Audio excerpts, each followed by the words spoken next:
नमस्कार. रोखोक महाराष्ट्र न्यूज मध्ये आपलं स्वागत आहे. आज आपण आलेलो आहोत प्रभाग क्रमांक 17 रामटेकडी, माळवाडी, वैदवाडी हा जो परिसर या प्रभागामध्ये येतो, याच्यामध्ये गोसावी वस्ती या परिसरातून शिवसेना एकनाथ शिंदे यांच्या पक्षातून मयुरी बामणे उमेदवारीच्या रिंगणात आहेत. ताई, तुमचं स्वागत आहे. ताई, तुम्ही या गोसावी वस्ती परिसरामध्ये तुमचा जन्म झाला असेल. लहानपणापासून तुम्हाला कोणत्या प्रामुख्याने प्रश्नांना सामोरं जावं लागलं? लहानपणापासून आम्ही ज्या आपल्या मूलभूत सुविधा आहेत, अजून पण गटर, पाणी, रस्ते या ज्या मूलभूत सुविधा आहे यासाठी आम्ही आज पण झगडतो आहे. आणि पिण्याचं पाणी झालं, ड्रेनेजचं पाणी झालं, याचं व्यवस्थापन झालं, याच्याकडे आजपर्यंत कुणीही लक्ष दिलेलं नाही. आज 40-40, 50-50 वर्ष झाले हे कुटुंब इथं राहिलं, त्यांना आजपर्यंत ड्रेनेजची सोय इथं केली गेलेली नाही. आणि मग लोकांचा रोजगाराचा प्रश्न झाला, गुन्हेगारीचा प्रश्न झाला, व्यसनाधीनता झाला. हे सगळे प्रकार इथं वारंवार वाढतच चाललेला आहे.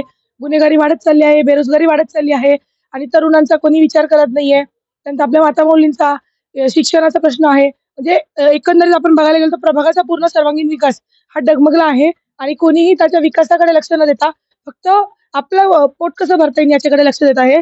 जनार्दनाचं कुणालाही काही पडलेलं नाही. आजवर अनेक पक्षांचे या ठिकाणी नगरसेवक झाले. काही लोक तर 2-2, 3-3 वेळा निवडून आले.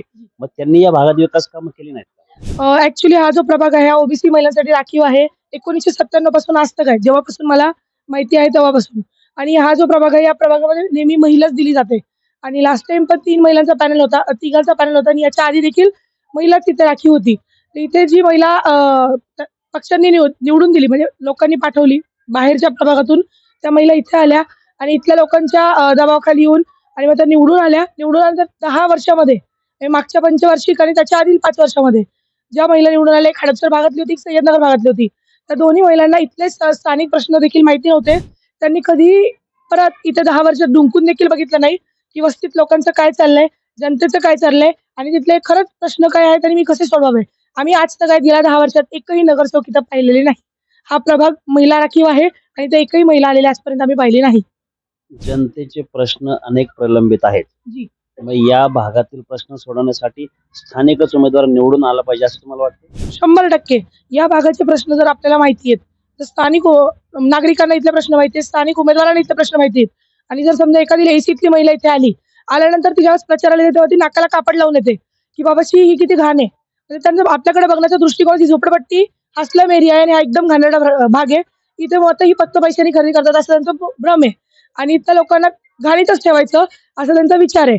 आणि आता जेवढे काही उमेदवार इतर पक्षांनी सगळ्यांनी दिलेत त्यांना काही घेणं नाहीये. त्यांना फक्त निवडून यायचंय, स्वतःचं नाव करायचंय आणि निघून जायचंय.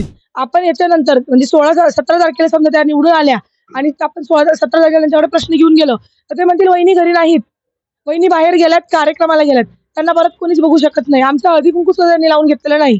अशा प्रकारे ते सगळं घडलेलं आहे. मोठमोठ्या पक्षांनी उमेदवारी दिल्यात. उमेदवारी देत असताना नेमका त्यांनी विचार काय केलाय, खरंच ती महिला तेवढी केपेबल आहे का, ती जनतेला न्याय देऊ शकते का, ती प्रभागाला न्याय देऊ शकते का, याचा विचार त्यांनी करायला पाहिजे होता. आणि स्थानिकच उमेदवार आणि स्थानिकच महिला इथे निवडून आली पाहिजे आणि अशी महिला निवडून आली पाहिजे जी खरंच सभागृहात तुझा जाऊन प्रश्न मांडून इथल्या प्रश्नाला न्याय देईल आणि प्रश्नांना सगळे प्रश्न सोडवेल. अशाच महिलेला इथे निवडून दिलं पाहिजे. प्रभाग क्रमांक 17 मधील जनतेला, मतदारांना काय आवाहन करा? प्रभाग क्रमांक 17 मधील जनतेला, मतदारांना माझं एवढंच आव्हान आहे, तुम्ही तुमचं मत हे दान करा. दान करत असताना विचार करून करा. तुमचं मत हे बहुमूल्य आहे. कोणाच्याही दबावाखाली, कोणत्याही आमिषाखाली किंवा कोणत्याही भीतीपोटी तुमचं मतदान करू नका.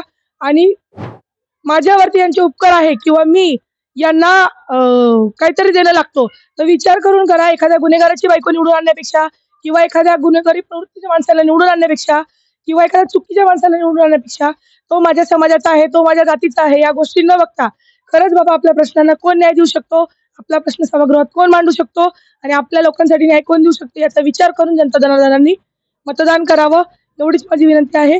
आणि त्यांचं मत हे अमूल्य आहे. त्यांनी 100% त्यांचं मताचं व्हॅल्यू ठेवूनच त्यांनी ते मतदान करावं. त्या होत्या मयुरी बामणे, ज्या उच्च शिक्षित आहेत, वकिलीचं प्रशिक्षण घेत आहेत. त्यांचं म्हणणं आहे की आमच्यावर नगरसेवक लादण्यापेक्षा आमचे स्थानिक प्रश्न सोडवण्यासाठी आमच्या स्थानिक भागातलं नेतृत्व तयार झालं पाहिजे, निवडून आलं पाहिजे, एक संधी दिली पाहिजे.